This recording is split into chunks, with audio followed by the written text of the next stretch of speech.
Farms thrive in Singapore with their more controlled environments. Angela Lim with the story. From this to this. Experts say moving towards land-based fish farming could be a good way to protect fish farms against climate change, as the environment can be controlled more closely. Last year, some 500 tons of fish were wiped out by plankton bloom, affecting 50 coastal farms.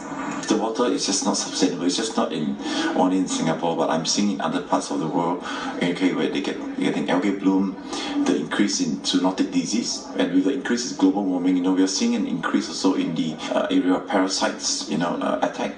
Moving on land is one area whereby we can seriously explore, where with technology, for example, you stack them up.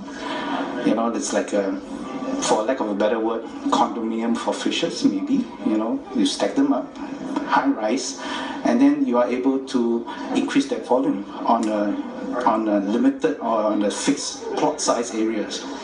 But some farmers are deterred by the high cost of such operations. The electricity, the rental cost of land. So when the fish you produce, I don't think it's sustainable because it's expensive.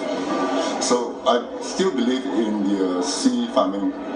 But others, like Apollo Aquarium, have invested in land-based vertical farming. Its indoor system reduces water consumption by 90% and requires little maintenance. Its farmers say choosing the right kind of fish is the key to staying profitable. The current coastal farms, they're breeding quite a fair bit of bread and butter fishes. For example, milkfish, growing mullet, sea bass. Whereas for a land-based system, we have to consider species like the groupers, of a higher value, so that at the end of the day we can work out the profits and in order to cover the cost. Minister of State for National Development Dr. Koh Kun said fish farmers need to welcome new technology and work closely with researchers to solve these problems. We need to open our minds to technology. Now, many commercially viable solutions already exist today.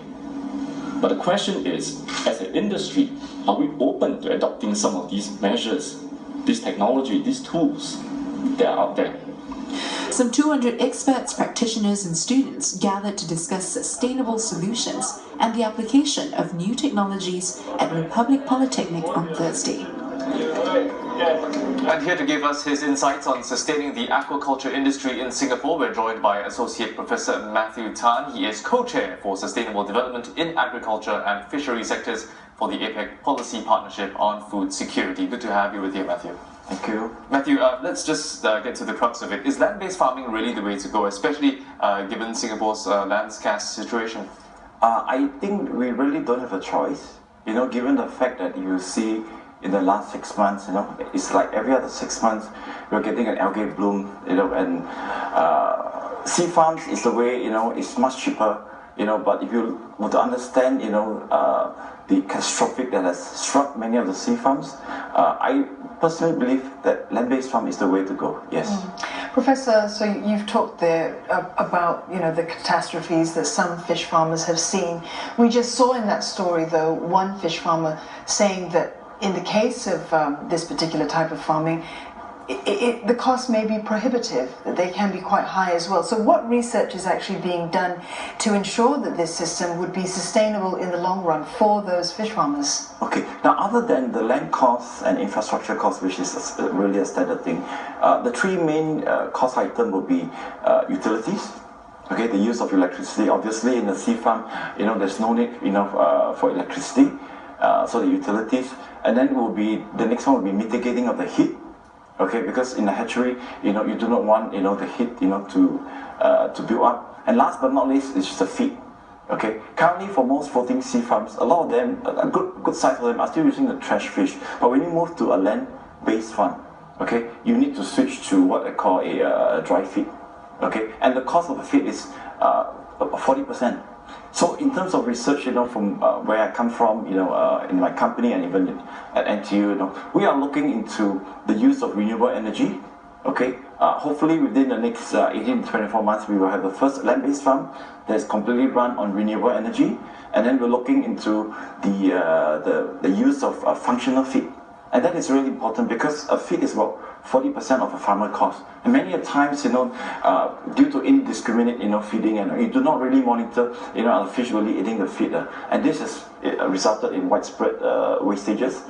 So functional feed is important because you want to ensure that the feed, is what we call food conversion ratio. We want to keep it as low as possible. Right. Prof, on paper, in fact, you put up a very convincing case of land-based farming, but there are going to be fish farmers who are going to be resistant to change, isn't it? We saw one example in the story just now.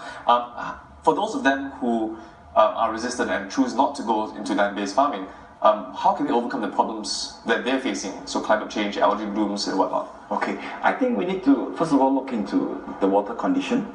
Okay, predominantly those of them farms are having problem with the algae bloom issues. They're all located in the Straits of Johor. Okay, and of course we know in the Straits of Johor there is the causeway. Causes of algae bloom, there are many. Okay, it could be the increase in the nutrient. It's also called a situation of overfeeding, where there's just too much nutrient in the water.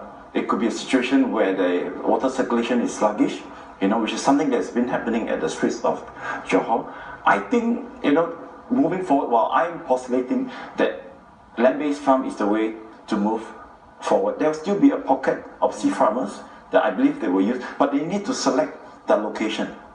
They need to select the location very carefully.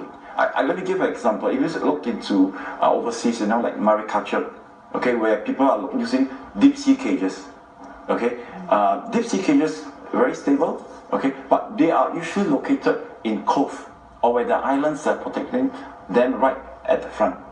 Okay, now the limitation to such deep sea cages is if they move, assuming to Semakau Island, where there's deep sea water, but the cost of implementing those deep sea cages, it runs by the millions. That's right. So the costs are even higher.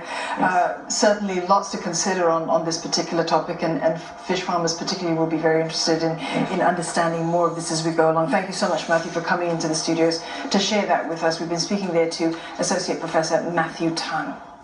Still on fish, authorities are recalling a canned tuna product from Thailand because it contains high levels of histamine.